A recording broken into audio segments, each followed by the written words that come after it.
It's been a while, but I like to do these when spirit nudges me hard. So we had the blue moon last night, and a lot of interesting things have been happening. Okay, oh, and there's all these cards falling off. So let's see what this blue moon wants to show us. Okay, so these were the first two that came out. First, we have the Nine of Wands. This is about courage, okay? Courage, testing your faith, boundaries. So if you can see, like, this guy is holding all the wands and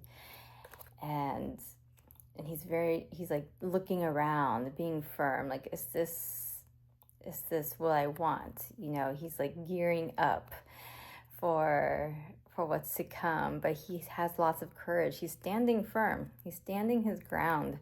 The wands is about fire too.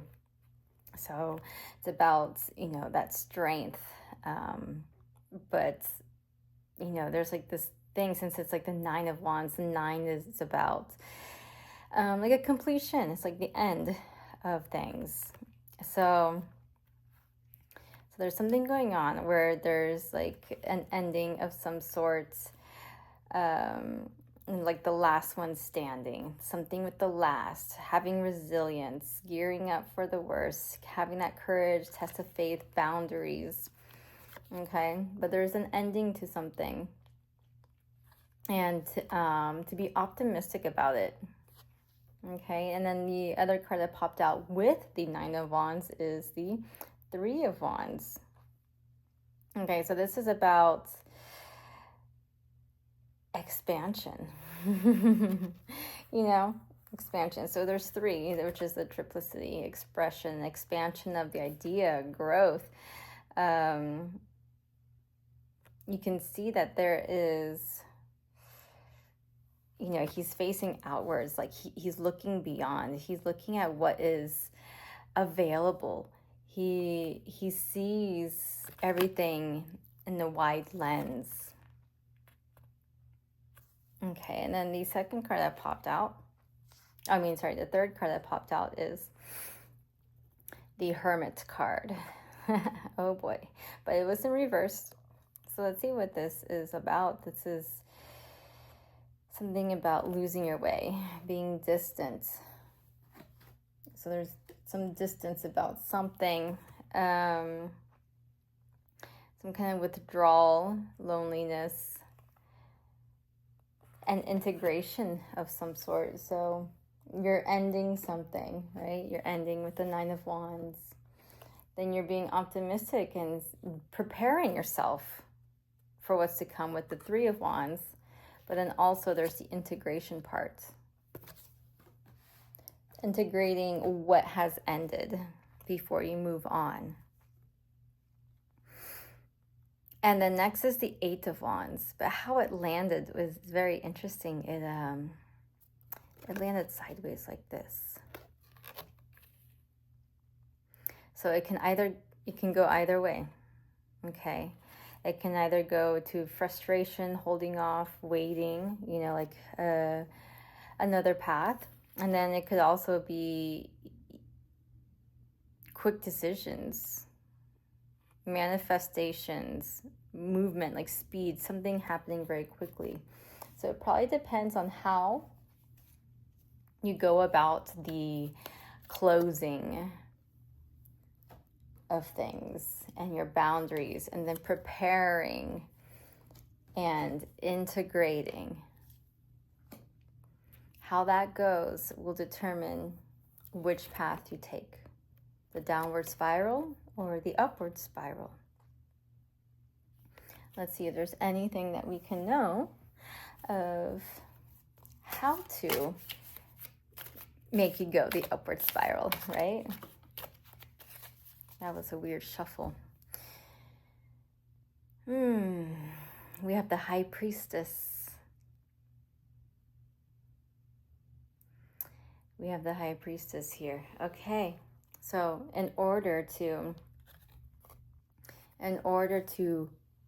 go to your upward spiral, your higher timeline, where there's all that manifestation happening, is to be in touch with your intuition. Okay, your sacred knowledge, the subconscious, the divine feminine. Trust yourself. Okay, listen to your body, what feels right. Trust those nudges of, hey, need to go this route, or hey, my gut feeling is telling me to act upon this opportunity right now. So really going into your body, into your intuition, and feeling what is right. Now, to go the downward spiral is when you are disconnected from your intuition, which is the reversal of the high priestess. Okay, being selfish, shallow, misunderstanding, withdrawal, all of those things. And the higher priestess has to deal with water, which is emotions. Same with the moon, emotions. And it's number 2, the beginning of projects and creative endeavors. So it could go either way. There's something coming up that is a project of some sort, some kind of creative endeavor. But first there's this ending. You got to go through this ending with the 9 of Wands. Okay, and setting those clear boundaries. And then you prepare. You take a wide lens and see everything with the 3 of Wands. Okay, so it's interesting. He went from 9 to 3, right? It's like he took 6 wands away and went down to 3. That's probably the completion of something. Maybe there's 6 of something that's going to be ended, or maybe something with the number 6. Okay, yeah. And then he starts with 3, which is the triplicity, right? 3 is a lucky, well, not lucky, but it's like the number of, like the father, the mother, the child, right? The 3 flames, all of those things, the Holy Trinity. But yeah, so it went from 9 of Wands to 3 of Wands. So he took away, set those boundaries, ended some things, severed some things, and ended up with 3 wands left. And then with those 3 wands, he's able to, that's his foundation. He's able to prepare and see wide lens of what is available, what feels right, etc. But then also the integration with the Hermit. The Hermit reversal, you gotta integrate. You gotta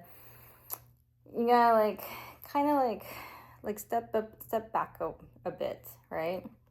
With all that cutting and severing from the 9 of Wands, you gotta be to yourself and see what is going on. Learn about yourself, and to set those clear boundaries. Integrate, okay? And then with that, it will show you whether you speed up or you slow down. Whether you go the upward spiral or the downward spiral with the 8 of Wands. And in order to get to the upward spiral is to be in touch with your intuition, the higher priestess. Okay, be in touch with your gut, be in touch with your heart, your soul.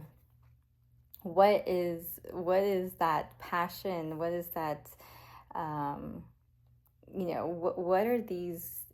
are your intuition is telling you? Okay. These are the beginning of the projects and creative endeavors. So what is it? You gotta tap into yourself. But in order to reach that higher timeline and know what is right for yourself, is to go through all those things. Go through the 9 of Wands. Go through the 3 of Wands. Go through the integration, the isolation with the Hermit. Okay, because if not, then the 8 of Wands can take you down or it can take you up. And to take you down, it will be the reversal of the High Priestess, which is like the selfish, the signs of the withdrawal, disconnected from intuition, harm. Okay, so if you don't do the inner work and you don't do it properly, you don't sit down with yourself, then you'll be going down the downward spiral. If not, you'll be going to the upward spiral. There's some opportunity, or maybe opportunities, waiting for you, but you need to do the work. You need to do the work so you know what it is you want and what it is that is aligned with you. And that is that for this blue moon's message.